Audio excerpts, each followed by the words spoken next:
മനസ്സിലായില്ലേ? നിങ്ങൾ നിൽക്കുന്ന ഈ ഇരിക്കുന്ന വീട് 300 ചില വർഷം പഴക്കമുള്ള വീടാണ്. മനസ്സിലായ? അങ്ങനത്തെ ഒരു കുടുംബത്തിൽ നിന്ന് വരുന്നവനെ ഇങ്ങനെ അങ്ങോട്ട് ആക്കി കളയാമെന്ന് പിണറായി വിജയനല്ല, ഞാൻ പറയുന്നില്ല. മനസ്സിലായില്ലേ? അവിടെ നമുക്ക് നിർത്താം. നമുക്ക് നിങ്ങൾക്ക് നീതി കിട്ടിയാലും നിങ്ങളെ പരിഗണിച്ചിട്ടില്ലെങ്കിലും നിങ്ങൾ പട്ടിണി കിടക്കേണ്ടി വന്നാലും നിങ്ങൾ സിന്ദാബാദ് വിളിക്കാൻ ബാധ്യസ്ഥരാണ്. നിങ്ങൾ ഇങ്ങോട്ട് ചോദ്യങ്ങൾ ചോദിക്കരുത്, ഞങ്ങൾ അങ്ങോട്ട് പറയും, അത് നിങ്ങൾ അനുസരിക്കണം. അതാണ് പാർട്ടി എന്നാണ് ഇപ്പോഴത്തെ കേരളത്തിലെ കമ്മ്യൂണിസ്റ്റ് പാർട്ടിയുടെ നേതാക്കന്മാരിൽ ചിലർ പറഞ്ഞുകൊണ്ടിരിക്കുന്നത്. അല്ല, ഇരിക്കാൻ സീറ്റ് എന്നില്ലെങ്കിൽ എനിക്ക് തറയിലും ഇരിക്കേണ്ടി വരില്ലേ? ഇനി നടുക്ക് സ്പീക്കറാണുള്ള സീറ്റ് അനുവദിക്കുന്നത്. ഇനി ഇപ്പോഴത്തെ സ്പീക്കറൊന്നും കാര്യം നമുക്ക് പറയാൻ പറ്റില്ല. ഇപ്പോഴത്തെ രാഷ്ട്രീയം അങ്ങനെയൊക്കെയാണല്ലോ. ഇനി എനിക്ക് സീറ്റ് തരുന്നില്ലെങ്കിൽ ഞാൻ തറയിലിരിക്കും. അല്ലാതെ മുഖ്യമന്ത്രിക്ക് മേലെ പരുന്തും പറക്കൂല, പാർട്ടിയും പറക്കൂല. മനസ്സിലായില്ലേ? CM തന്നെയാണ് ഗവൺമെൻറ്റും പാർട്ടിയും. Is A dictator now. ഒരാൾക്കും വായുറക്കാൻ പറ്റില്ല, ഒരാൾക്കും സംസാരിക്കാൻ കഴിയില്ല.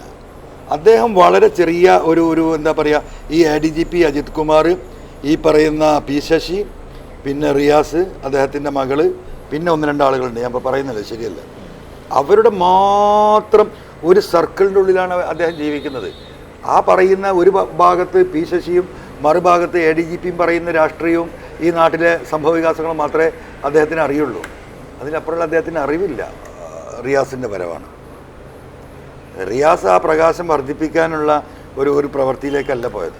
ഞാൻ പേഴ്സണലായിട്ട് തന്നെ ഇപ്പോൾ ഒരാഴ്ച മുമ്പ് കണ്ടപ്പോൾ ഇങ്ങനെ പറഞ്ഞില്ലെങ്കിൽ ഞാൻ സൂചിപ്പിച്ചത് റിയാസാണ് സത്യത്തിൽ ആ സൂര്യൻ്റെ വെളിച്ചം കെടുത്തുന്നതിൽ ഒരു പ്രധാന പങ്ക്. മുഖ്യമന്ത്രി പിണറായി വിജയന് BJP നേതാക്കളുമായി ബന്ധമുണ്ട്? ഉണ്ട്. ഏത് തരത്തിലുള്ള ബന്ധം? എല്ലാ തരത്തിലുള്ള, ഞാൻ ഈ പറഞ്ഞ എല്ലാ തരത്തിലുള്ള ബന്ധങ്ങളും. ഈ എല്ലാവരോടും വെറുക്കപ്പെട്ടതാണ് ഈ ADGP. It's very clear. അയാൾക്കെതിരെയുള്ള എല്ലാ കാര്യങ്ങളും ജനങ്ങൾ അനുഭവസ്ഥരാണ്.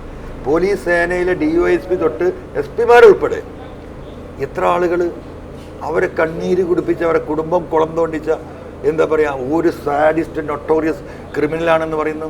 ഇപ്പം എനിക്ക് വിവരം തരുന്നതിനെ കുറിച്ച് ഇൻ്റലിജൻസ് അന്വേഷിക്കണ്ട. ഇൻ്റലിജൻസ് ഒന്നും അന്വേഷിക്കണ്ട. ഇതിൽ പല ഉദ്യോഗസ്ഥന്മാർ ഞാൻ പബ്ലിക്കായി വരുന്ന പറഞ്ഞു, ഞങ്ങൾ സസ്പെൻഡ് ചെയ്യട്ടെ, എന്നാലും ഈ നാറിയുടെ പിന്നിൽ ഞങ്ങൾ നിൽക്കില്ല. അത് ഈ നാറിയുടെ പിന്നിൽ ഇനി ജീവിക്കാൻ വയ്യ, അതിനല്ലേ തൂമ്പ പണിക്ക് പോകാന്ന് പറഞ്ഞ DYSP-മാരെ എനിക്കറിയാം. അപ്പം ഇതെല്ലാം കൂടെ കൂട്ടിക്കെട്ടിയിട്ട് ഇതാ അൻവർ ഈ പറയുന്ന ഇന്ന ആള് സ്വർണം കൊടുക്കുന്ന കള്ളക്കടത്തുകാരനുമായിട്ട് ഇതാ അവൻ്റെ സംഭാഷണം, ഇതാ മറ്റേ CD, ഓ കള്ളക്കടത്തുകാർക്ക് അന്ന് CM പറഞ്ഞല്ലോ അൻവറിന് എങ്ങനെ ഒരു ഉദ്ദേശമുണ്ട്, അതങ്ങോട്ട് ക്ലിയർ ചെയ്ത് സീൽ ചെയ്ത് അങ്ങോട്ട് ഉള്ളിൽ തള്ളാന്നാ പിണറായി വിചാരിച്ചത്. പക്ഷെ പിണറായിൻ്റെ ബുദ്ധി മാത്രമല്ല VV അൻവറിന്.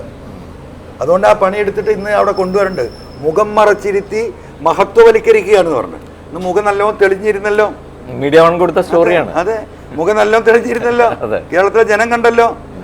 ഇത് മാനക്കേടാണ്, അത് മരണമാണ്. ഇത് മാനക്കേടാണ്. രാജ്യദ്രോഹത്തിന് കൂട്ടുനിന്ന പുത്തൻ വീട്ടിൽ PV അൻവർ ആകും. അതാണ് പ്രശ്നം.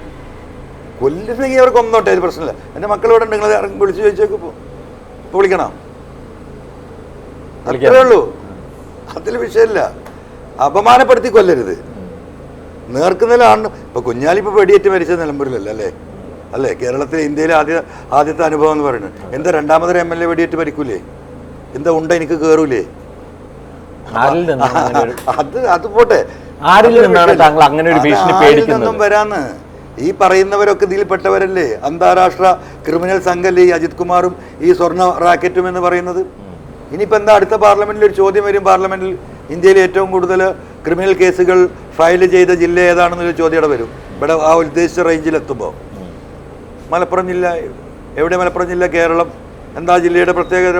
90% മുസ്ലിങ്ങളാണ്. 90% മുസ്ലിങ്ങളുള്ള മലപ്പുറം ജില്ലയിൽ ഇന്ത്യയിലെ ഏറ്റവും കൂടുതൽ ക്രിമിനൽ കേസുകൾ FIR ഇട്ട ജില്ല മലപ്പുറം ജില്ല. ഇന്ത്യ മുഴുവൻ പ്രചരണം അല്ലേ?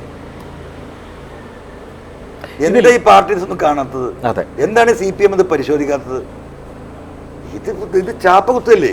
ആ ചാപ്പ എൻ്റെ നെഞ്ഞത്ത് കുത്താനാ നോക്കിയത് കൊള്ളക്കാരനായിട്ട്. പക്ഷേ ഈ തൊലിയിലത് കയറൂല. മനസ്സിലായില്ല? ആ ചാപ്പ തിരിച്ചടിച്ചു. ഉണ്ട കയറുമായിരിക്കും, പക്ഷെ ചാപ്പ കയറൂല. മനസ്സിലായോ? അവിടെ ഈ തട്ടാനുണ്ടല്ലോ സ്വർണ്ണപ്പണിക്കാണ് ഉണ്ണി. നാളെ വരെയൊക്കെ കൂട്ടിയിട്ട് ഞാൻ തെളിവ് കാണിച്ചു കൊടുക്കാൻ കൊണ്ടുപോകണം. അന്വേഷണ സംഘം അന്വേഷിച്ച് ഇതുവരെ കണ്ടില്ല.